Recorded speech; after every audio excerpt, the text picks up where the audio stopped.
새벽 5시, 영자 씨는 또 부엌에 섰습니다. 어젯밤 만들어둔 반찬통 6개를 비닐봉지에 담고 아들 집 주소를 다시 한번 확인합니다. 김치, 된장찌개, 시금치나물, 멸치볶음, 계란말이, 갈치조림. 아들이 좋아하던 반찬들입니다. 집에서 차로 40분 거리지만 이른 아침이라 길은 한산했습니다. 아들 집 앞에 도착해서 문 앞에 조용히 놓고 가려던 순간 영자 씨는 잠시 망설였습니다. 초인종을 눌러볼까? 얼굴이라도 보고 싶었습니다. 결국 손가락이 버튼을 눌렀습니다. 잠시 후 안에서 목소리가 들려왔습니다. 엄마, 그냥 문 앞에 두고 가. 나 회의 중이야. 그리고 다음 주에도 장 좀 채워줄 수 있지? 고맙다는 말은 없었습니다. 안부를 묻는 목소리도 들리지 않았습니다.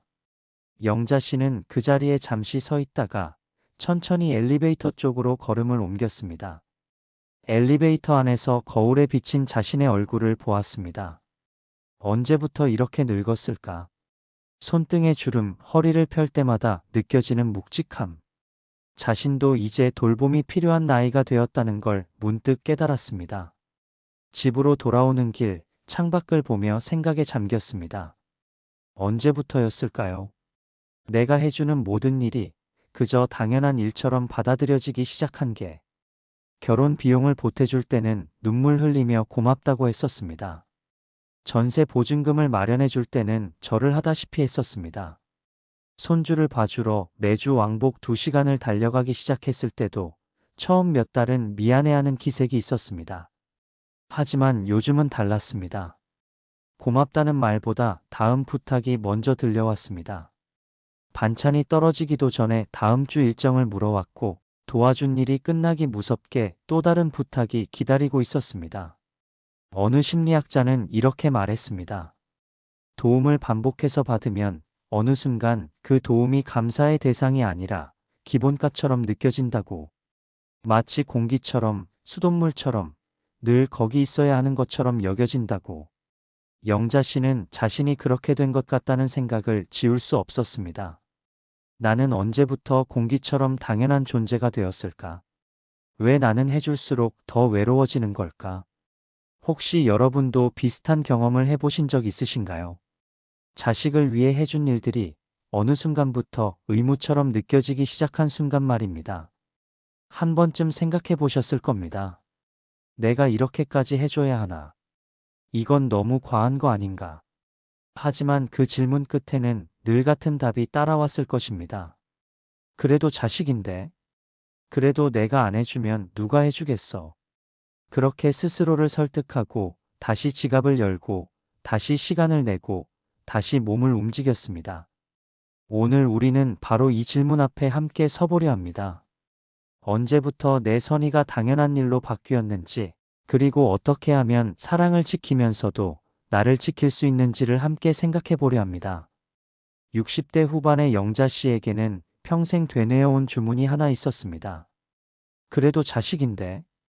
이 말은 마법 같았습니다. 힘들 때마다, 서운할 때마다, 지칠 때마다 이 말을 속으로 외우면 다시 일어설 힘이 생겼습니다. 자식이니까 내가 도와줘야 한다. 자식이니까 조금 더 참아야 한다. 자식이니까 내 불편쯤은 아무것도 아니다. 명절이 다가오면 영자 씨의 손은 더 바빠졌습니다. 제수용장을 보는 것부터 시작해서 나무를 다듬고 전을 부치고 제사상을 차리는 일의 대부분을 혼자 감당했습니다. 며느리가 거들겠다고 하면 괜찮아. 내가 하는 게 빨라라며 손사래를 쳤습니다. 실은 며느리 솜씨가 마음에 안 들어서가 아니었습니다. 그냥 자신이 하는 게 편했고 자식들이 힘들어하는 모습을 보기 싫었습니다. 자녀들이 이사를 할 때도 마찬가지였습니다. 청소와 짐 정리는 당연히 영자 씨의 몫이었습니다. 새벽부터 저녁까지 쉬지 않고 움직였습니다. 무릎이 아파도 허리가 뻐근해도 내색하지 않았습니다. 엄마, 좀 쉬세요라는 말에도 아니야. 이것만 끝내면 되라며 계속 일했습니다. 손주가 태어난 뒤로는 거의 매주 아이를 돌보러 갔습니다. 며느리가 직장에 복귀했기 때문이었습니다. 아침 일찍 집을 나서 저녁 늦게 돌아오는 날이 많았습니다.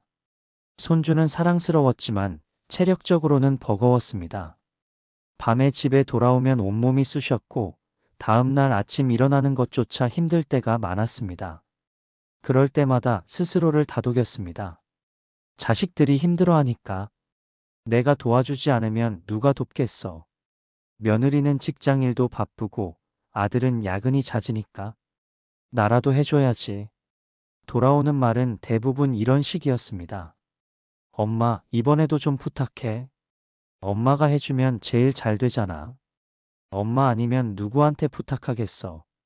고맙다는 말보다는 다음번 일정을 먼저 물어오는 경우가 더 많았습니다.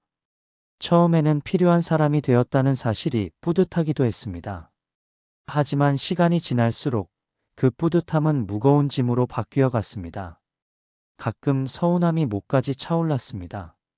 특히 생일이나 어버이날 같은 날, 자녀들이 바쁘다며 짧게 전화만 하고 끊을 때 그랬습니다. 평소에 그렇게 많은 걸 해주는데 이런 날 하루쯤은 시간을 내줄 수도 있지 않을까.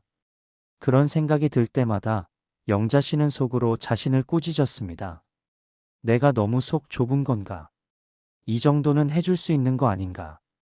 받기를 바라며 베푸는 건 진짜 베풀미 아니지.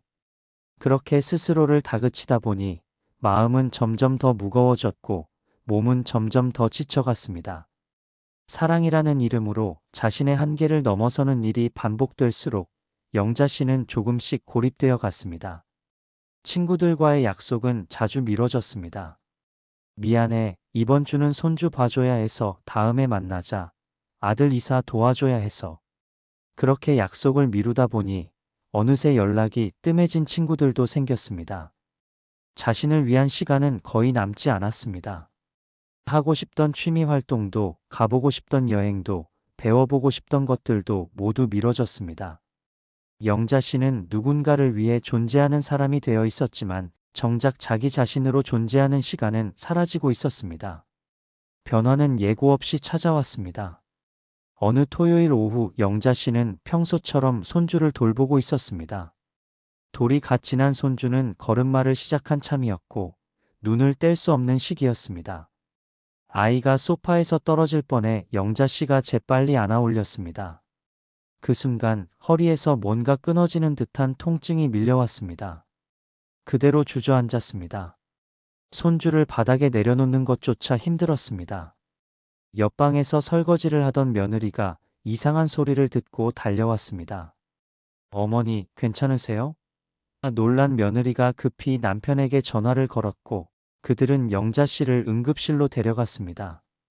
응급실 침대에 누워 검사를 기다리는 동안 자녀들이 부랴부랴 달려왔습니다. 엄마, 괜찮아? 왜 이렇게 무리하셨어? 병원 일찍 오시지 그러셨어요. 걱정 섞인 목소리가 들렸지만 영자 씨는 묘한 감정에 사로잡혔습니다. 이렇게 쓰러져야만 걱정받는구나. 평소에는 내가 아프다고 해도 곧 나아지실 거예요. 정도로 넘어가던 자녀들이 지금은 이렇게 달려와 있었습니다. 의사가 검사 결과를 가지고 왔습니다. 허리 디스크가 심하게 악화되었고 무릎 관절도 상태가 좋지 않다는 진단이었습니다. 의사는 조용히 말했습니다. 이제는 본인 몸을 생각하셔야 합니다. 이런 무리한 돌봄은 계속할 수 있는 나이가 아니에요. 지금 치료하지 않으면 나중에는 걷기조차 힘들어질 수 있습니다. 물리치료를 받으러 가는 복도에서 영자 씨는 창밖을 바라보며 생각에 잠겼습니다. 문득 깨달았습니다. 나는 자식들에게 필요한 사람이었다. 그런데 존중받는 방식으로 필요했던 건 아니었다. 도움이 필요할 때마다 불려가는 사람, 부탁을 들어줄 사람, 문제를 해결해 줄 사람. 나는 그런 역할로만 존재했던 것 같다는 생각이 들었습니다. 자녀들은 영자 씨를 사랑했습니다. 그건 의심할 여지가 없었습니다. 하지만 그 사랑은 필요할 때만 드러나는 사랑이었습니다. 반찬이 필요할 때, 손주를 맡길 사람이 필요할 때, 돈이 필요할 때. 그럴 때는 엄마를 찾았지만 엄마가 어떻게 지내는지, 무엇이 필요한지, 요즘 마음은 어떤지를 묻는 일은 드물었습니다. 어느 심리학자는 이렇게 말합니다. 사랑하는 관계라 해도 경계가 없으면 결국 한쪽이 소비됩니다. 자원처럼 쓰이다가 어느 순간 고갈되어 버립니다. 베푸는 사람은 점점 더 지치고 받는 사람은 점점 더 당연하게 여기게 됩니다. 그 과정에서 사랑은 의무로 바뀌고 기쁨은 피로로 바뀝니다. 영자 씨는 그 말이 자신의 이야기 같다고 느꼈습니다. 나를 지키는 선이 필요했다. 베풀되 내가 무너지지 않을 만큼만 베푸는 것. 사랑하되 내 삶까지 잃지 않는 것. 병원 침대 위에서 영자 씨는 처음으로 이런 생각을 분명하게 했습니다. 이제는 달라져야 한다. 이대로 가다가는 내가 먼저 쓰러지고 만다. 퇴원날 영자 씨는 자녀들 앞에서 조심스럽게 말했습니다. 앞으로는 손주를 자주 못 봐줄 것 같아. 엄마도 이제 치료받으면서 좀 쉬어야 할 것 같거든. 자녀들은 고개를 끄덕였습니다. 당연하죠, 엄마. 이제 무리하지 마세요. 하지만 영자 씨는 알고 있었습니다. 진짜 변화는 지금부터 시작이라는 것을. 지금까지의 이야기를 한 문장으로 정리하면 이렇습니다. 사랑은 얼마나 더 많이 해주느냐가 아니라 어디까지 할지 스스로 정할 줄 아는 것입니다. 우리는 흔히 착각합니다. 더 많이 베풀수록 더 좋은 부모라고. 더 많이 희생할수록 더 큰 사랑이라고. 하지만 생각해 보세요. 정말 그럴까요? 내가 쓰러질 때까지 베푸는 것이 진짜 사랑일까요? 아니면 오래 베풀 수 있도록 나를 지키는 것이 진짜 사랑일까요? 우리 앞에는 두 갈래 길이 놓여 있습니다. 하나는 예전처럼 그래도 자식인데라는 말로 모든 부탁을 받아주며 서운함을 혼자 사귀는 길입니다. 익숙한 길입니다. 지금껏 걸어온 길이니까요. 이 길을 계속하면 어떻게 될까요? 영자 씨가 경험했던 것처럼 쌓이는 피로와 커지는 외로움, 그리고 결국 병원 침대 위에서 느끼는 씁쓸함이 기다리고 있을 것입니다. 다른 하나는 미안함을 감수하더라도 이 부분은 여기까지라고 선을 긋고 남은 시간을 나를 위해 조금 남겨두는 길입니다. 낯선 길입니다. 두렵기도 합니다. 자녀들이 실망할까봐, 관계가 틀어질까봐, 나만 이기적인 사람이 되는 건 아닐까봐 걱정됩니다. 주변 사람들이 뭐라고 할까봐 두렵기도 합니다. 자식한테 그것도 못해주냐는 말을 들을까봐 마음이 무겁습니다. 하지만 여기서 한 가지만 생각해 보시면 좋겠습니다. 당신은 지금 어느 쪽을 선택하며 살고 있습니까? 그리고 그 선택이 당신을 어디로 데려가고 있습니까? 첫 번째 길을 계속 걷고 있다면 솔직하게 물어보세요. 지금 행복한가요? 자녀와의 관계가 더 좋아지고 있나요? 아니면 해줄수록 더 허전하고 베풀수록 더 외로워지고 있나요? 많은 분들이 오해하는 게 있습니다. 선을 긋는다는 것이 사랑을 끊는 것이라고 생각하는 겁니다. 하지만 그게 아닙니다. 오히려 정반대입니다. 선을 긋는 것은 사랑을 더 오래 지속시키기 위한 방법입니다. 마라톤을 생각해 보세요. 처음부터 전력 질주하면 곧 쓰러집니다. 속도를 조절해야 끝까지 달릴 수 있습니다. 부모와 자녀의 관계도 마찬가지입니다. 지금 당장 모든 걸 다 해주면 나중에는 아무것도 해줄 수 없는 상태가 됩니다. 지금 적당히 거절할 줄 알면 나중에도 건강하게 도울 수 있습니다. 어느 쪽이 자녀를 위한 선택일까요? 지금 당장의 편의를 제공하는 것일까요? 아니면 오래도록 건강한 관계를 유지하는 것일까요? 자녀와의 관계를 지키고 싶다면 역설적이게도 경계가 필요합니다. 경계는 벽이 아닙니다. 문입니다. 언제 열고 언제 닫을지를 내가 선택할 수 있는 문입니다. 그 문을 항상 활짝 열어두면 집 안에 있는 모든 것이 다 빠져나갑니다. 나의 시간, 나의 건강, 나의 돈, 나의 마음까지. 하지만 문을 적절히 열고 닫을 줄 알면 집안을 따뜻하게 지킬 수 있습니다. 선택의 순간이 지금 당신 앞에 놓여 있습니다. 계속 모든 걸 다 주는 부모로 남을 것인가, 아니면 오래 사랑할 수 있는 부모로 변화할 것인가. 이 선택은 당신만이 할 수 있습니다. 그리고 이 선택을 할 권리가 당신에게 있습니다. 그렇다면 구체적으로 어떻게 해야 할까요? 5가지 원칙을 기억해 두시면 좋겠습니다. 이 원칙들은 거창한 게 아닙니다. 오늘부터 당장 실천할 수 있는 작지만 분명한 변화의 시작점들입니다. 첫째, 무조건 예스를 멈추고 바로 대답하지 않는 것입니다. 자녀가 부탁을 해올 때 즉시 그래, 알았어라고 말하는 대신 생각해보고 알려줄게라는 문장을 입에 익혀보세요. 단 몇 시간이라도 하루라도 생각할 시간을 갖는 것만으로 당신은 자동 반응에서 벗어날 수 있습니다. 그 시간 동안 스스로에게 물어보세요. 이 부탁을 들어주는 것이 정말 내가 할 수 있는 일인지, 내 건강과 일정을 해치지 않는지를. 둘째, 시간과 몸을 쓰는 도움에는 반드시 기한을 붙이는 것입니다. 이번 달까지만 도와줄게, 이사 당일 하루만 갈게, 손주는 주 1회, 오전만 봐줄게처럼 범위를 먼저 정하세요. 끝이 보이지 않는 도움은 주는 사람도 받는 사람도 지치게 만듭니다. 명확한 기한은 당신을 지키는 동시에 자녀가 스스로 계획을 세울 수 있게 돕습니다. 셋째, 생활비나 빚을 메워주는 금전 도움은 한 번의 일로 끝내지 말고 원칙을 세우는 것입니다. 생활비는 도와주기 어렵지만 예산을 함께 점검해보자. 빚은 이번 한 번만 도와줄 테니 다음부터는 상담 기관을 알아보자처럼 방식 자체를 바꿔보세요. 돈으로 문제를 덮는 대신 문제를 함께 풀어가는 방식으로 접근하는 겁니다. 일시적으로는 불편할 수 있지만 장기적으로는 자녀의 독립성을 키워줍니다. 넷째, 서운함을 쌓아두지 말고 짧게 말하는 것입니다. 방금 그 말은 조금 서운했어. 지금은 내가 좀 힘든 시기야. 그렇게 말하니까. 마음이 좀 아픈 애처럼 짧은 문장으로 감정을 전달하는 연습을 해보세요.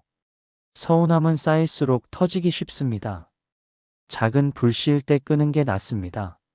감정을 말하는 것이 관계를 해치는 게 아닙니다. 오히려 쌓인 감정이 폭발하는 것이 관계를 해칩니다. 다섯째, 나의 노후 계획을 자녀 앞에서 분명히 말하는 것입니다. 내 노후 자금은 지키고 싶다. 앞으로는 내 건강과 시간을 먼저 챙기겠다. 나도 하고 싶은 일들이 있다는 의사를 미리 나누세요. 이건 선언이 아니라 대화의 시작입니다. 당신의 삶이 자녀를 위해서만 존재하는 게 아니라는 사실을 말로 분명히 해야 합니다. 이 5가지가 완벽하게 지켜지지 않아도 괜찮습니다. 처음에는 서툴 수밖에 없습니다. 한두 번 실수하고 다시 예전으로 돌아갈 수도 있습니다. 그래도 괜찮습니다. 중요한 건 시도하는 것, 그리고 조금씩 연습해가는 것입니다. 혹시 이런 생각이 드시나요? 이렇게까지 해야 하나? 그냥 조용히 참고 사는 게 편한 거 아닐까? 하지만 생각해 보세요. 그렇게 참고 살았던 시간이 당신을 어디로 데려왔나요? 병원 침대 위로 데려오지 않았나요? 이제는 달라져야 합니다. 당신을 위해서, 그리고 자녀와의 관계를 진짜 건강하게 만들기 위해서. 실제로 이런 원칙이 효과가 있을까요? 단순한 이론이 아니라 정말 현실에서 작동하는 방법일까요? 한 연구 결과를 보면 흥미로운 사실을 발견할 수 있습니다. 어느 대학 연구팀이 부모 마이너스 자녀 관계를 장기간 관찰했습니다. 부모가 자녀의 부탁에 항상 즉시 응답하던 집단과 일정 부분에서 이번에는 어렵다고 말하던 집단을 비교했습니다. 결과는 예상과 달랐습니다. 후자의 자녀들이 부모를 더 독립적인 인격체로 존중했습니다. 그리고 장기적으로는 오히려 더 자주 안부를 챙기는 경향을 보였습니다. 무조건 다 들어주는 부모보다 적절히 거절할 줄 아는 부모를 더한 사람으로서 대했다는 뜻입니다. 영자 씨도 퇴원 후 조금씩 원칙을 적용해 보기로 했습니다. 가장 먼저 손주 돌봄 시간을 조정했습니다. 매주 가던 것을 주 1회로 줄이고 하루 종일이 아니라 오전 반나절만 돌봐주기로 정했습니다. 며느리에게 말하는 게 쉽지 않았습니다. 며칠을 고민하다가 전화를 걸었습니다. 며느리, 앞으로는 손주를 주 1회만 봐줄 수 있을 것 같아?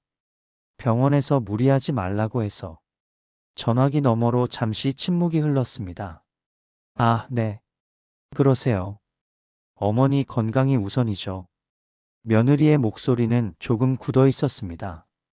영자 씨는 미안한 마음이 들었지만 말을 이었습니다. 대신 그 시간만큼은 최선을 다해서 봐줄게. 그리고 급한 일 있으면 미리 말해줘. 가능하면 도와줄게. 통화를 끊고 나니 마음이 복잡했습니다. 내가 너무 이기적인 건 아닐까.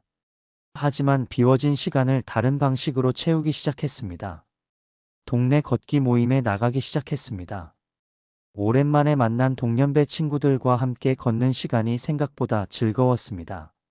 서예 강좌에도 등록했습니다. 젊었을 때부터 배우고 싶었지만 늘 미뤄뒀던 일이었습니다. 붓을 잡고 글씨를 쓰는 시간이 주는 평온함이 좋았습니다. 처음 몇 주는 불편했습니다. 며느리는 이전보다 말수가 줄었고 아들도 전화를 자주 하지 않았습니다. 영자 씨는 밤마다 자책했습니다. 내가 잘못한 건가? 다시 예전으로 돌아가야 하나? 하지만 버텼습니다. 허리 치료를 받으러 가는 날이면 스스로에게 말했습니다. 나는 지금 올바른 선택을 하고 있다고. 두어 달이 지나자 변화가 보이기 시작했습니다. 자녀들은 스스로 시간을 조율하는 법을 배우기 시작했습니다. 며느리는 육아 도우미를 알아보았고 아들은 재택근무날을 조정해서 아이를 돌보기 시작했습니다. 그리고 어느 날 아들이 전화를 걸어왔습니다. 엄마, 이번 주는 엄마 일정 먼저 확인해 볼게요. 손주 봐주실 수 있는 날이 언제예요? 영자 씨는 그 순간 눈물이 날 뻔했습니다. 오랜만에 자신이 하나의 독립된 사람으로 존중받는다는 느낌을 받았기 때문입니다. 일방적으로 시간을 내라는 게 아니라 서로의 일정을 맞춰보자는 태도. 그 작은 변화가 영자 씨에게는 크게 느껴졌습니다. 도움을 줄인다고 해서 관계가 나빠지는 건 아니었습니다. 오히려 서로를 하나의 온전한 사람으로 대하기 시작했을 때 관계의 질이 달라졌습니다. 영자 씨는 이제 자녀들을 만날 때 예전보다 훨씬 편안한 마음으로 대화할 수 있게 되었습니다. 의무감이 아니라 진짜 만나고 싶은 마음으로 만나는 시간들이 생겨났습니다. 그 시간들이 더 소중하게 느껴졌습니다. 이제 정리해야 할 것은 기술이 아니라 태도입니다. 부모니까 내 몸이 부서져도 자식부터 챙겨야 한다는 생각? 이 생각은 어디에서 왔을까요? 결국 나를 사람이 아니라 수단으로 취급하는 마음에서 나옵니다. 우리 사회는 오랫동안 부모, 특히 어머니에게 이런 역할을 요구해 왔습니다. 끝없이 베푸는 존재, 자신을 희생하는 존재, 아무 데가 없이 주는 존재. 그게 좋은 부모의 모습이라고 말해왔습니다. 하지만 그렇게 살아온 부모들의 말년은 어땠나요? 많은 경우 외롭고 지치고 아픈 모습이었습니다. 한 학자는 이런 뜻의 말을 남겼습니다. 부모가 스스로를 가볍게 여기면 자식도 그 그림자 속에서 자란다고. 내가 나를 소중히 대할 때 비로소 자녀도 나를 하나의 인격으로 대하기 시작합니다. 이건 이기심이 아닙니다. 건강한 관계를 만드는 첫걸음입니다. 생각해 보세요. 당신은 평생 누구의 뒷바라지로만 존재하던 그림자가 아닙니다. 남편의 아내로, 자녀의 엄마로, 손주의 할머니로만 존재하던 사람이 아닙니다. 당신은 한 사람입니다. 이름이 있고 바람이 있고 꿈이 있는 한 사람입니다. 존중받아야 마땅한 존재입니다. 이 사실을 받아들이는 게 왜 이렇게 어려울까요? 아마도 우리는 너무 오랫동안 다른 방식으로 살아왔기 때문일 것입니다. 내 욕구를 뒤로 미루고, 내 아픔을 감추고, 내 바람을 포기하는 것이 당연하다고 배워왔습니다. 그렇게 사는 게 미덕이라고 들어왔습니다. 하지만 그 미덕이 당신을 어디로 데려왔나요? 행복한 곳으로 데려왔나요? 아니면 병원 침대 위로, 외로운 밤으로, 서운함 가득한 명절로 데려왔나요? 이제는 다른 방식으로 살아도 괜찮습니다. 아니, 다른 방식으로 살아야 합니다. 자녀를 사랑하는 마음은 변하지 않습니다. 다만 사랑하는 방식을 조금 바꾸는 것뿐입니다. 무너지지 않는 선에서 베푸는 것, 내가 건강해야 자녀도 건강할 수 있다는 것을 아는 것, 그것이 진짜 사랑입니다. 어떤 분들은 이렇게 말씀하십니다. 그래도 자식이 미워서 이러는 건 아니잖아요. 사랑하니까 해주는 거죠. 맞습니다. 사랑하니까 해주는 겁니다. 하지만 사랑한다는 이유로 나를 잃어버려도 되는 건 아닙니다. 사랑은 한쪽이 소멸하는 것이 아니라 둘 다 살아남는 것입니다. 당신이 당신을 지키는 일은 이기적인 일이 아닙니다. 오히려 그 반대입니다. 당신이 건강해야 자녀에게 진짜 도움이 될 수 있습니다. 당신이 행복해야 자녀도 마음 편히 살 수 있습니다. 병들고 지친 부모를 보는 것만큼 자녀에게 괴로운 일도 없습니다. 그러니 이제는 마음 편히 선을 그으세요. 여기까지는 할 수 있지만 이 너머는 할 수 없다고 말하세요. 그 말이 관계를 끊는 게 아니라 관계를 지키는 것입니다. 당신은 지금 사랑을 포기하려는 게 아니라 사랑을 더 오래 지키기 위한 선택을 하려는 것입니다. 마음속에서 무언가가 조용히 풀어지는 느낌이 드시나요? 오랫동안 짊어지고 있던 짐을 조금 내려놓아도 괜찮다는 허락. 그 허락을 스스로에게 주는 순간 당신은 비로소 자유로워질 것입니다. 그 자유는 자녀를 떠나보내는 자유가 아니라 자녀와 더 건강하게 함께할 수 있는 자유입니다. 오늘 할 수 있는 일은 거창하지 않습니다. 당장 모든 것을 바꿀 필요도 없습니다. 작은 한 걸음부터 시작하면 됩니다. 첫째, 자녀에게 늘 들어주던 부탁 중 하나만 골라서 이번에는 어렵겠다는 말을 한번 해보는 것입니다. 작은 일부터 시작해도 괜찮습니다. 다음 주는 다른 약속이 있어서 손주를 못 봐줄 것 같아. 이번에는 금전적으로 도와주기 어려울 것 같다. 요즘 허리가 안 좋아서 짐 옮기는 건 힘들 것 같아처럼 정중하지만 분명하게 말해보세요. 처음에는 입에서 말이 안 나올 수도 있습니다. 가슴이 두근거리고 미안한 마음이 밀려올 수도 있습니다. 그래도 괜찮습니다. 그게 정상입니다. 오랫동안 하지 않던 일을 처음 하는 거니까요. 중요한 건 완벽하게 하는 게 아니라 시도하는 것입니다. 둘째, 노트 한 장을 꺼내서 이렇게 적어보는 것입니다. 내가 앞으로 지키고 싶은 선 3가지. 시간, 돈, 몸.